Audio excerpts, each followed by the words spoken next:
Hey guys, so I'm back doing a little bit of work on the TJ. I've got a ball joint on the tie rod that's went out. I'm not going to tear down the details. I had to jack your Jeep up, but you just need one side if you're only doing one or if you're doing two. Today I'm only going to do the one. And I'll give you an idea how you know if that ball joint is out. See if I can get a little closer right here. Okay, so you jack it up. Don't loosen anything, but if you can do that, your ball joint's out. So if you saw how much wiggle that had, I'll see if I can get a better picture of this in there. Let's see if I can do that again.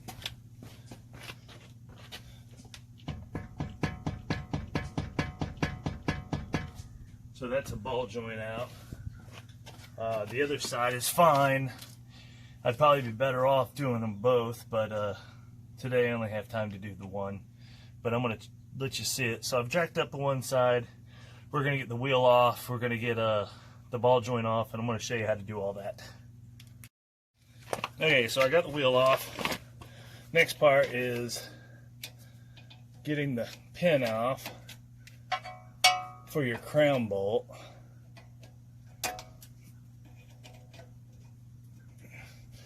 When you buy a new ball joint, you should get all this. Get the pin and zoits all in the same time. So you don't really need to save this.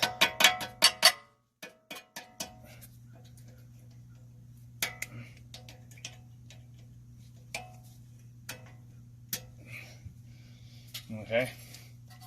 So I must have not have tightened this down when I thought I did, but everything's looking okay. I just don't understand why that would have went out, but you know, it could have been the 1 in 5,000 that is a bad connection. So the next thing we're going to do is we're going to get this crown bolt off.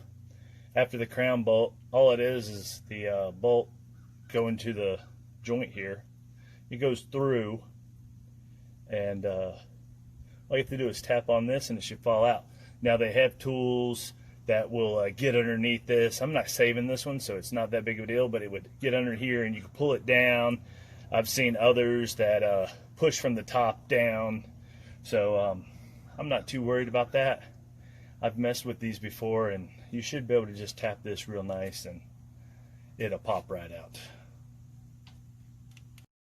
So I got the crown nut off, and I used a 3/4 to get that off.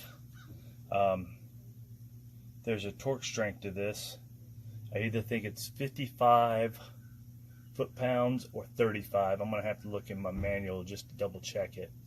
But that definitely wasn't on there by anything.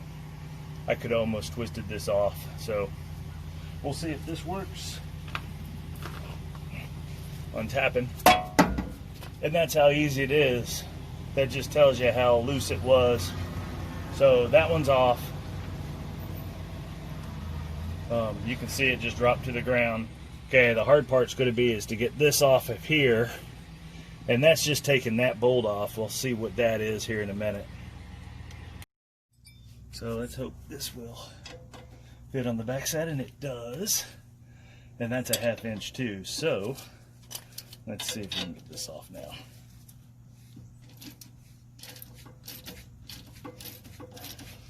Yeah, much easier. Okay, and you can see that's loose. And that's all you're looking for, is it being loosened up. So you can twist this off. Now, if you don't know what a tie rod is, a tie rod ties from your steering system. This goes to the right side, this comes to the left, and this rod actually keeps both wheels turning the right way. Well, when you go get your alignment done, they can actually turn this to toe in and toe out, because this side's a left threaded or right threaded. They're both different threading. So if you get a right side for a left and a left side for a right, you're going to be wrong. So you got to make sure you get the left side ball joint or your right side ball joint. So they're able to actually loosen these up and actually turn this rod to tow in and tow out for your wheels. So it's really an important item. So having this all jacked up is not good for your alignment and everything. So we got that. Now it's time to do some jiggering.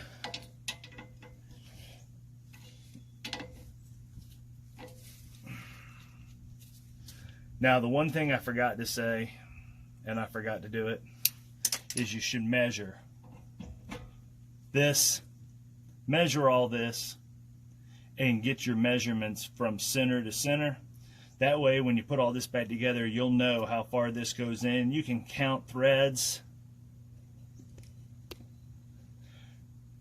So what I was saying, you measure from center to center, count your threads, count how many times you turn it, whatever it takes to try to get this exactly where this is supposed to be. If you don't, you're going to have to go get an alignment done. You're probably going to have to get an alignment done anyway, but this will limit the amount of work they have to do to get the alignment right. I've got to put the nut back on and do my measurements.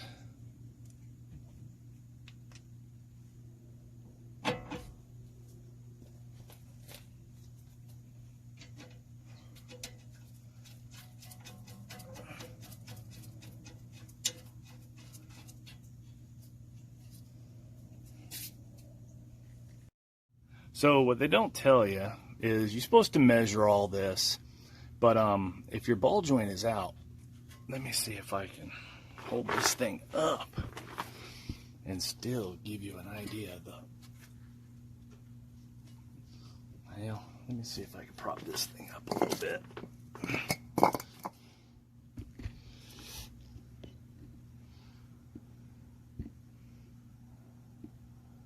Okay, so what they don't tell you, you're supposed to measure and everything, and I measured from here to here and here to here and all the way back and everything. But if this is shot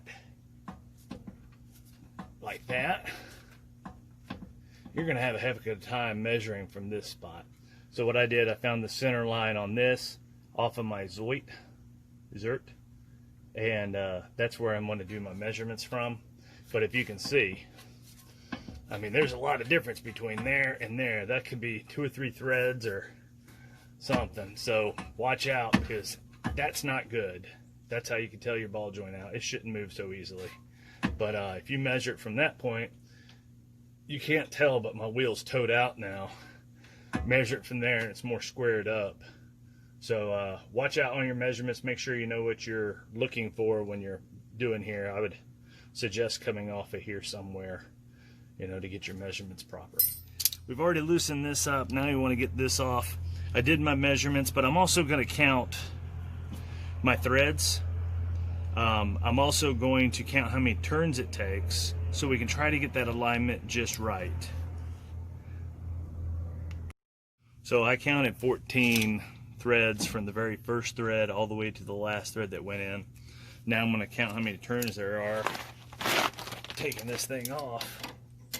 So the first thing you're going to need to do is make sure you lock this rod down so you can have a hold of it, because you don't want it turning, because the other side will go out of whack. So find you a good spot to lock it down. Well, that wasn't a good spot to lock it down. Let's see if that'll work.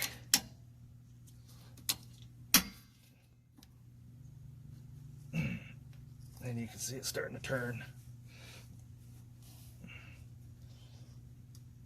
Okay, that's not working for me, so let me see. Let's re-improvise this thing.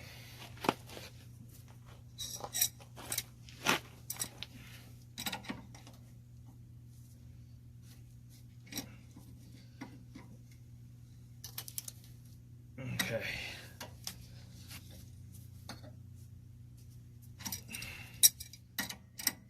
So back to where I was at.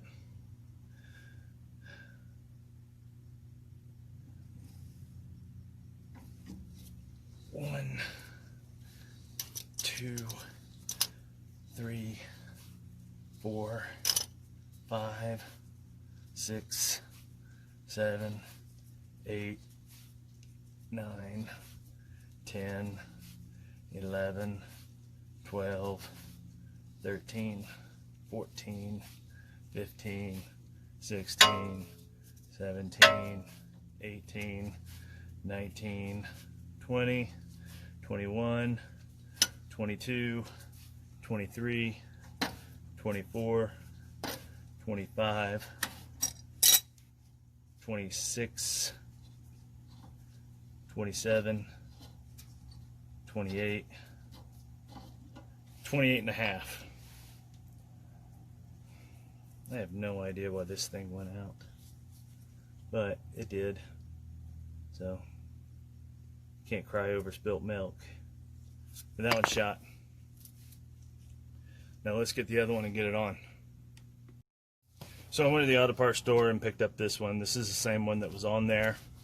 Probably, I'm hoping I had the 1 in 5,000 that went out bad, but you can get these on at the auto parts store, or you can get on to Amazon or any other shopping place and find them. They're pretty easy. The biggest thing is making sure you get the left one if you're doing the left side and the right one to the right side. As you can see, there's not much to it. Bag comes with the crown nut, the zoy, and the carter pin, so you don't have to go anywhere and buy anything else, and you can get rid of the old stuff. So you know you got good new stuff. I'm going to be using the carter, and I'm going to be using this, the Zert, whatever you want to call them. I'm going to be using it to actually measure, because I knew that was centered compared to this being moving on my old one. So I'm going to tighten this down, and then I'm going to screw this on and see where we're at. Right now, I got a spot in the threads, but I don't think it's going to be that much of a difference. But we'll see how it goes on here in a few minutes. Okay, so I got some brake cleaner. I cleaned this out, and then I wire brushed this a little bit, just get some of the rust off so it seats real clean. Now it's time to twist it on. Now I said earlier I had a 28 and a half. If you notice, I was twisting righty-tighty kind of thing, because these are the left and right turns. So we're going to start off with one. Start off with getting this in. Okay, so there's my half. 1, 2, 3, 4, 5, 6, 7, 8, 9, 10, 11, 12, 13, 14,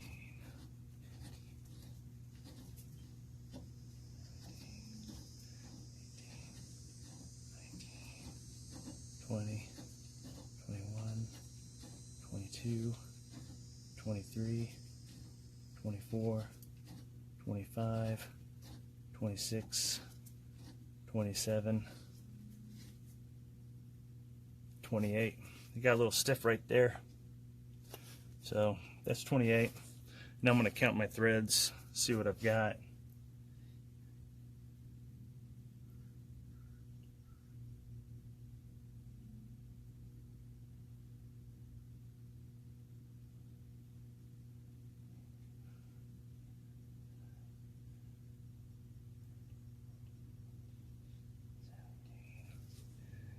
I got 17 I counted, but let's count 1,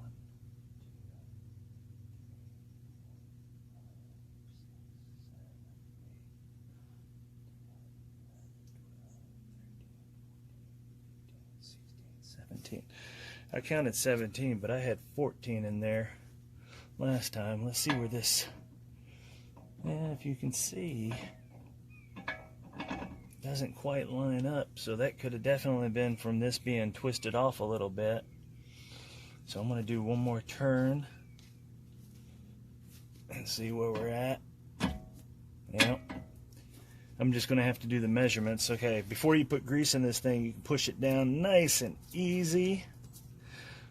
Just like that. Push it up. Get that crown bolt on. Try to get it as high as you can, give or take. Okay. And now it's time to, there's a crown bolt on. You can squeeze that in. Now let's see if we can get the measurement right. Right now I'm towed out a little bit. I'm not sure if that wheel's too much, but I had a little bit of an alignment problem previously, and that's how I found out about the ball joint, was when I went up to get the alignment done, the guy was like, hey, you're shot. If you can notice all the way over there, I got a little bucket going. He also told me my axle seal is busted too, so that's going to be a whole nother thing to do. Right now, this is the easiest part of it, so I'm just going to do it. So let me check my measurements and see where we're at. Okay, so I got the measurements done, and I was one thread off, so I corrected that. It looks like it's right, and the only time I'll know is if I start driving down the road, but this is the best I can do for right now. Maybe I'll have to go see about an alignment. Okay, so let's get this torque down. It's a 35 is what my book says. If you see anything else that is different, leave a comment and I'll check into that. Okay, so I jumped ahead a little bit, but I torqued my nut down, my castle nut down to 35, which the manual says, and I torqued these down to 20 foot-pounds. 35 foot-pounds, 30 foot-pounds. Looks like it's squished, but that's the way it goes. Zoid's in, this is in. My measurements, all to get to the center of my Zoid is, I actually turned this in one more thread than what I had when I was counting, but I measured again from back to back, and I tried to center stuff, but you know, with this being off, I did my best. So I went off the Zoid. The Zoid seemed like it was the best place to do all this. If you have any comments about that, send it out. After I get this done, we're just going to sit here for a little bit, because like I said, over there I got a leaky seal, and I'm going to have to get into that. That'll be a whole nother video when we get into that, but I can't do this here. I'll have to go to a friend's house that has a little more tools, because that's a lot more in depth than just a couple tools to take a couple little things apart. Next thing is to put the wheel on, and we're done. If you like the video, please put a like button. If you have comments, please put comments.